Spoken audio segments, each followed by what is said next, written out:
এক সুন্দরী তরুণীর প্রেমে প্রতারণার শিকার হয়ে সংসার ধর্ম ত্যাগ করেছিলেন তিনি। প্রতিজ্ঞা করেছিলেন জীবনে আর কোনো নারীকে ভালোবাসবেন না এবং ভবিষ্যতে কোনো নারীর সঙ্গে সংসারে আবদ্ধ হবেন না। ঠিক সেই কথাতেই আজও অটুট রয়েছেন তিনি। মাথায় টুপি, শরীরে পাঞ্জাবি, একেবারে সাদামাটা জীবন তার।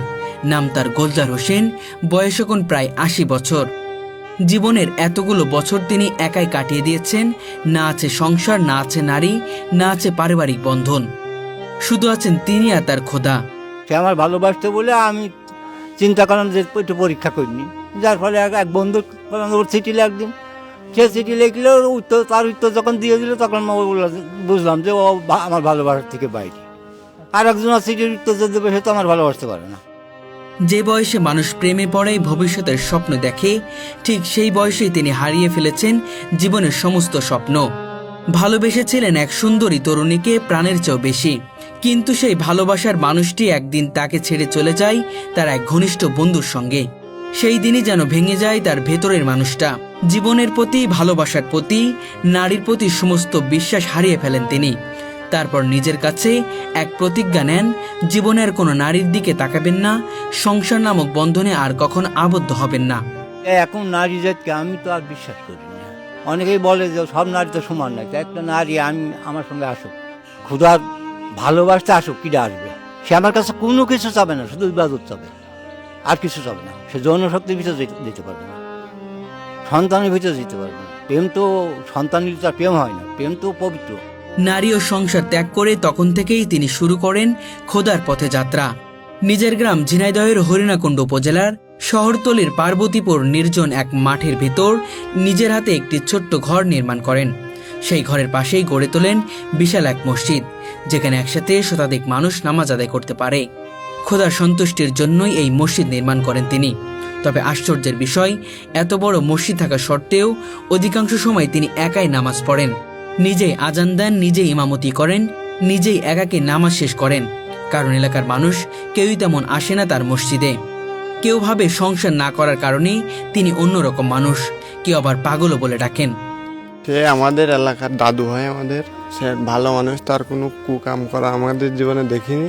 সে তার নিজের টাকার মসজিদ, সে একাই নামাজ পড়ায়, একাই আজান দেয়, একাই ইমামতি করে। চোখে এখন ভালোভাবে দেখতে পারেন না, তবু প্রতিদিন নিয়ম করে কোরআন তেলাওয়াত করেন। ৫ ওয়াক্ত নামাজ, জিকির আর খোদাকে স্মরণ করেই কাটে তার প্রতিটি মুহূর্ত। আমি সংসার থেকে আলাদা হয়েছি একটাই মাত্র কারণ, আমি আমার ক্ষুধা সন্তুষ্টি লাভের জন্য, এবং ক্ষুধা আমার প্রতি সন্তুষ্ট থাকবে এই জন্যই আমি সংসার ত্যাগ করি, তাছাড়া অন্য কোনো কারণ নেই। আর চলার পথে মানুষের সঙ্গে ভালোবাসা হয়ে থাকে, ভেঙেও যায়, আবার শেষে বিবাহ বন্ধনেও আবদ্ধ হয়, অনেক কিছু হয়ে থাকে। জীবনের বাকি সব আকাঙ্ক্ষা, স্বপ্ন, মায়া যেন অনেক আগেই তার হৃদয় থেকে মুছে গেছে।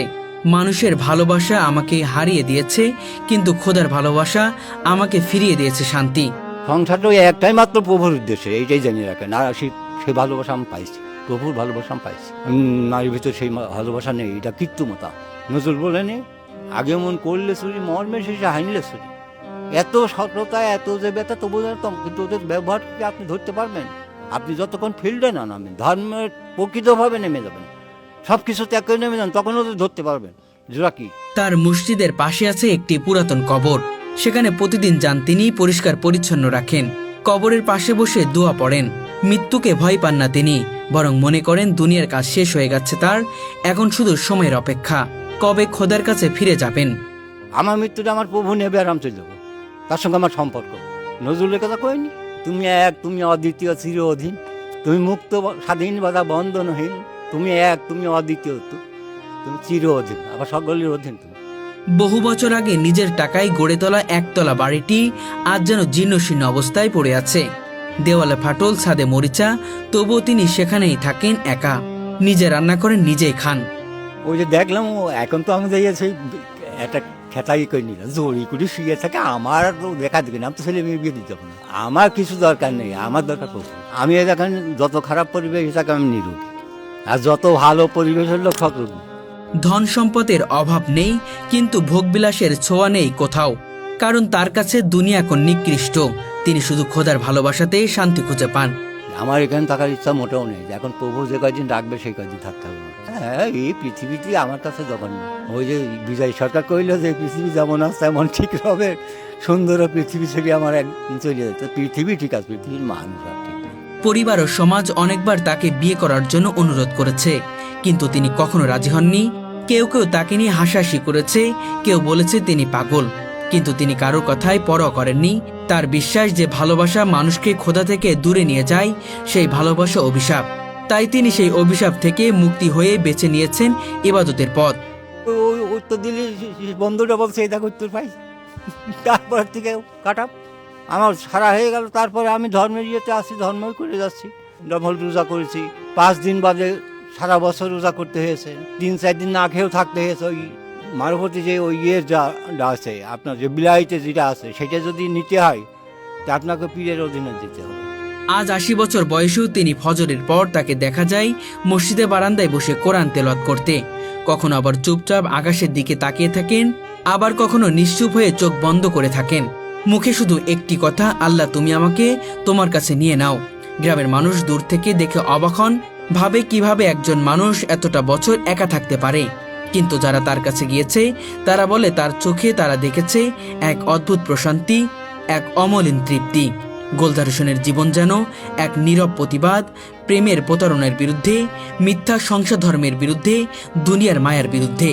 তার জন্য যারা ভালোবাসা ভালোবাসা তো ভুল নয়, ভালোবাসা করতে তো আমি মানা করতে পারবো না, কিন্তু সেই প্রেমিকটা হওয়ার দরকার, তাছাড়া তো আর কিছু নাই। দুই উভয়ের প্রেমিক না হলে তো হবে না। একজন কামিক একজন প্রেমিক হলে তো ভালোবাসা টিকবে না। সিরিয়ে পড়া তাদের কি সন্তানাদি ছিল? ইসুজুলেখার সন্তানাদি ছিল, সীতারাম সন্তানাদি ছিল, কিছুই চলে যায়নি। তার ওই মূল্যটুকু আমি নিয়েছি, তারপরে আর দেখ ও প্রয়োজন আমি মনে করিনি। আমি যখন জেনে ফেললাম যে সে আমার ভালো কাজ, তখন ওই কথা তো আর প্রশ্ন, সে কোথায় যাবে যাক না যাক ও দেখার আমার কোনো প্রয়োজনও মনে করিনি। হয়তো সেই তরুণী যদি প্রতারণা না করত, আজ তিনি এমন মানুষ হতেন না। কিন্তু এখন তিনি শান্ত, কারণ তিনি বিশ্বাস করেন মানুষের ভালোবাসা ক্ষণস্থায়ী, কিন্তু খোদার ভালোবাসা চিরন্তন। নামাজ কালামের পরে তো আমার কাজ, যেতে রয়েছে সবসময়ের জন্য। আর নামাজ কালাম সময় মতো তাহাজ্জুদ পড়তে হবে, রাত 12টার সময় পারিনি, একটু আগেও হয় একটু পরেও হয়, পড়িনি, পড়তে হবে। বসে পারছি না, শুয়ে পড়ি আদায় করবো। মসজিদ নিজে নির্মাণ করেছি, ওই কারণ হারাম পয়সা নেব না বুঝলে ওই গরম সব ওই জন্য আমি পবিত্রভাবে মসজিদ করেছি। কেউ না আসলে আমি পবিত্রভাবে নামাজ পড়েছি। হ্যাঁ, প্রায় একা, আর সব সময়ের জন্যই প্রায় একা। সে বলছে যথাযথ নামাজ আদায় করো, আমার জেকের করো। আমার জেকেরই সর্বশ্রেষ্ঠ ইবাদত। অধিকাংশ সময় আমি আজান দিই, আমি নামাজ পড়াই এবং নামাজ পড়ি, তাও একা, সেই সময়ও একা। আর তারপরে আমি নিরিবিলিতে থাকি, ঘরে শুয়ে আছি একা, মাঠে যাচ্ছি, এক জায়গায় বসে আছি, সেখানেও লোকজন নেই, একা। মসজিদ নির্মাণ করে চাইছি 11 বছর, এইটুকু আমার মনে আছে। এখন সব এলিমেন্ট হয়ে যাচ্ছে, কিন্তু আমার ব্রেন খুব শার্প ছিল, সব শেষ হয়ে গেছে বয়সের ইয়েতে, এখন শেষ। না, আমার বাবার কাছে নিলাম, আমার বাবা অর্ধেক টাকা দিচ্ছে আগে, তো এই লোকে ওই যখন মসজিদ একটা আছে, এখন আমি একলা মসজিদ করে বুঝলে আমার বাবার টাকা নিতে এখন সব লেগেছে ওই মসজিদটাও অক্ষ করে দিতে, আমরা যে মাতব্বর করি হবে না। আমার মৃত্যুর আগে তোমরা এসে ঝঞ্ঝাট করো। ওই মসজিদে 2-3 দিন মারামারি হয়েছে, এরপরে ওই সরকারি করে দিলে তোমরা এসে ওই মাতব্বারি করবা, কবে তো জমিটা তোমার না। আমার মসজিদের নামাজ পড়ি, তারপর হ্যাঁ এইভাবে। এখন তো রোজা করতে পারিনি, কিন্তু নামাজ এটা আল্লাহ আমার করাচ্ছে না, সমস্যা নেই। আমি কারো ডাকুন না, তার কারণ আমি যদি তাদের ডাকি আমি দল করতে পারতাম, যে এখানে 5 জন নিয়ে আমি করতে পারতাম। তারাও ওখানে মসজিদ করেছে, টাকা পয়সা দিয়েছে, তারা যাতায়াত করে, তাদের মন আমি এখানে রাখি। তাদের মনে যদি ইচ্ছা করে বাড়ির কাছে মসজিদে, আর যদি না করে আমি একাই। একা জমি লিজ আছে আমার, এই মাঠে জমি আছে, কেষ্টপুর মাঠে জমি আছে। হ্যাঁ, আমার বাবা খুব পরিশ্রমী ছিলেন। আমার নিজস্ব 7 বিঘের উপর হবে, আর বণিকেরটা দিয়ে 9 বিঘের হবে, তারও বেশি হবে। এবং প্রত্যেক ভাইয়েরই 4 ভাইয়েরই এরকম হবে। যার পাওনা হবে সে পাবে, আমি চলে যাবো। যার পাওনা আমার ভাইদের পাওনা থাকে, ভাইরা পাবে, আর না পেলে পাবে না। অন্য কারো পাওনা হলে সে পাবে। আমি করতে ইবাদত করতে আসি, আমার কাজটা হয়ে গেলে গেল। এখানে কি জমাজমি কি হবে? আমি আর এখন খেতে পাওয়াটা, এর আগে তো আপনার তো বলছি যে এই পথে বিলাসিতা কোনো ইয়ে নেই, ভালো খাওয়া ভালো পড়া কোনো ইয়ে থাকে না, কিচ্ছু না। এইসব দেখছি তো কাছাই তো ওই মানুষের সুখের শেষ। একটা আপনি আজকে একটা মেয়ে মানুষ করছেন, তাকে লেখাপড়া শিখেছেন, প্রাইভেট পড়াচ্ছেন, আর সেই মেয়ে আপনার ফাঁকি দিয়েছে চলে যাচ্ছে আরেকজনের হাত থেকে। কোথায় আপনার সন্তান? একটু মানসিক তো কি হচ্ছে দেখেন তো। একজন বউ, আপনি বিদেশে গেছেন বলছেন না, টাকা পাঠাচ্ছেন না, টাকা কাটা গুছিয়ে নিয়ে আর একজনের হাত দিয়ে চলে যাচ্ছে, নেই ঘটছে না। আমার কিছু বলার নেই, সমাজের উন্নতি আর হবে না। অতএব তাকি দেখেন সব জায়গায়, উকিল হোক, মুক্তার হোক, ডাক্তার হোক, অধিকাংশ ভালো একেবারে নেই, একটা দুটো নাই, কিন্তু অধিকাংশ দেখেন পদ্ধতি